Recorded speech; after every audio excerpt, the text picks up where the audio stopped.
श्री राधे गोविंदा गिरधारी गोपाला। श्री राधे गोविंदा गिरधारी गोपाला। श्री राधे गोविंदा गिरधारी गोपाला। श्री राधे गोविंदा गिरधारी गोपाला। श्री राधे गोविंदा गिरधारी गोपाला। श्री राधे गोविंदा गिरधारी गोपाला। श्री राधे गोविंदा गिरधारी गोपाला। श्री राधे गोविंदा गिरधारी गोपाला। श्री राधे गोविंदा गिरधारी गोपाला। श्री राधे गोविंदा गिरधारी गोपाला। पिछले भाग में हमने भगवान शिव और दक्ष प्रजापति का मनोमालिन्य यह कथा सुनी। इस भाग में हम सती का पिता के यहाँ यज्ञोत्सव में जाने के लिए आग्रह करना, यह कथा अपने हरि उद्योग इस चैनल के माध्यम से सुनेंगे। तो आइए कथा में प्रवेश करते हैं। श्री गणेशाय नमः। श्री सरस्वती नमः।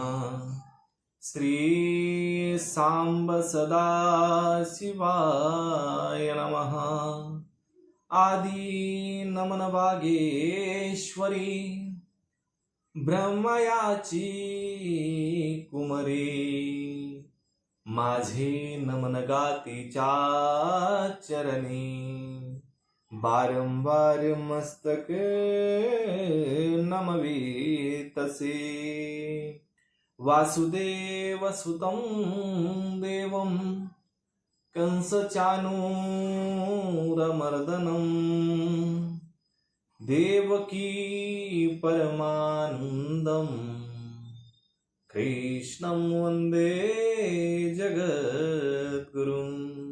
यदा यदा हि धर्मस्य ग्लानिर्भवति भारत। अभ्युत्थानं धर्मस्य तदात्मानं सृजाम्यहम्। सियावर रामचंद्र की जय। पवन सूत हनुमान की जय। उमापति महादेव की जय। जय जय श्री राधे श्याम। श्री मैत्रेय जी कहते हैं, विदुर जी, इस प्रकार उस ससुर और दामाद को आपस में वैर विरुद्ध रखते हुए बहुत अधिक समय निकल गया। इसी समय ब्रह्मा जी ने दक्ष को समस्त प्रजापतियों का अधिपति बना दिया। इससे उसका गर्व और भी बढ़ गया। उसने भगवान शंकर आदि ब्रह्मनिष्ठों को यज्ञ भाग न देकर उनका तिरस्कार करते हुए पहले तो वाजपेय यज्ञ किया और फिर बृहस्पति स्व नाम का महायज्ञ आरंभ किया। उस यज्ञोत्सव में सभी ब्रह्मर्षि, देवर्षि, पितर, देवतागण उन सबने मिलकर वहां मांगलिक कार्य संपन्न किए और दक्ष के द्वारा उन सबका स्वागत सत्कार किया गया। उस समय आकाश मार्ग से जाते हुए देवता आपस में एक यज्ञ की चर्चा करते जा रहे थे। उनके मुख से दक्ष कुमारी सती ने अपने पिता के घर होने वाले यज्ञ की बात सुन ली। उन्होंने देखा कि हमारे निवास स्थान कैलाश के पास से होकर सब ओर से चंचल नेत्रों वाले गंधर्व और यक्षों की स्त्रियां चमकीले कुंडल और हार पहने खूब सज धज कर अपने अपने पतियों के साथ विमान पर बैठी उस यज्ञोत्सव में जा रही हैं। इसी से उन्हें भी बड़ी उत्सुकता हुई और उन्होंने अपने पति भगवान भूतनाथ से कहा। सती ने कहा, वामदेव, सुना है इस समय आपके ससुर दक्ष प्रजापति के यहाँ बड़ा भारी यज्ञोत्सव हो रहा है। इस समय अपने आत्मियों से मिलने के लिए मेरी बहिनें भी अपने अपने पतियों के सहित वहां अवश्य आई होंगी।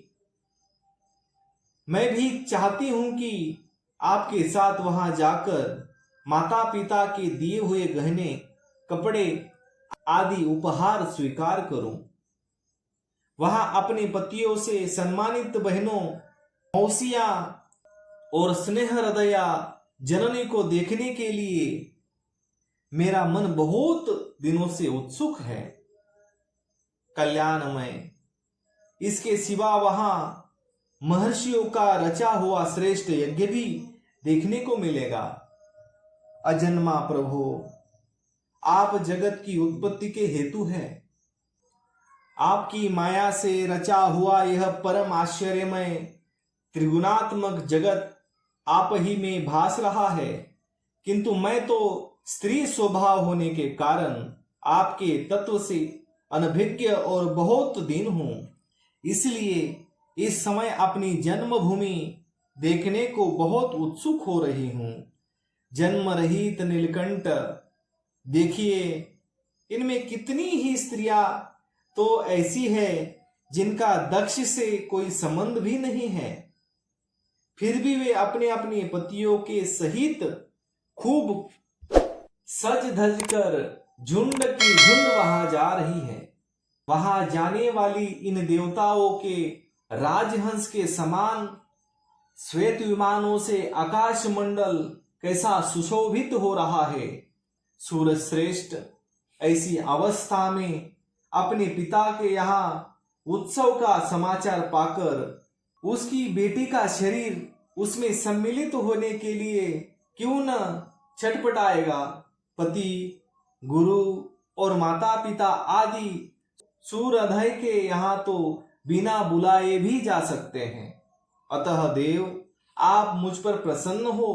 आपको मेरी यह इच्छा अवश्य पूर्ण करनी चाहिए। आप बड़े करुणामय हैं, तभी तो परम ज्ञान होकर भी आपने मुझे अपने आधे अंग में स्थान दिया है। अब मेरी इस याचना पर ध्यान देकर मुझे अनुग्रहित कीजिए। मैत्रेय जी कहते हैं, प्रिया सती जी के इस प्रकार प्रार्थना करने पर अपने आत्मयोग का प्रिय करने वाले भगवान शंकर को दक्ष प्रजापति के उन मर्मभेद दुर्वचन रूप बाणों का स्मरण हो आया, जो उन्होंने समस्त प्रजापतियों के सामने कहे थे। तब वे हंसकर बोले। भगवान शंकर ने कहा, सुंदरी, तुमने जो कहा है कि अपने बंधुजनों के यहाँ बिना बुलाए भी जा सकते हैं, सो तो ठीक ही है, किंतु ऐसा तभी करना चाहिए जब उनकी दृष्टि अतिशय प्रबल देहाभिमान से उत्पन्न हुए मद और क्रोध के कारण द्वेष से युक्त न हो गई हो। विद्या, तप, धन, सदृढ़ शरीर, युवा अवस्था और उच्च कुल, ये 6 सत्पुरुषों के तो गुण हैं, परंतु नीच पुरुष में ये ही अवगुण हो जाते हैं, क्योंकि इनसे उनका अभिमान बढ़ जाता है और दृष्टि दोष युक्त हो जाती है एवं विवेक शक्ति नष्ट हो जाती है। इसी कारण वे महापुरुषों का भी पराभव नहीं देख पाते।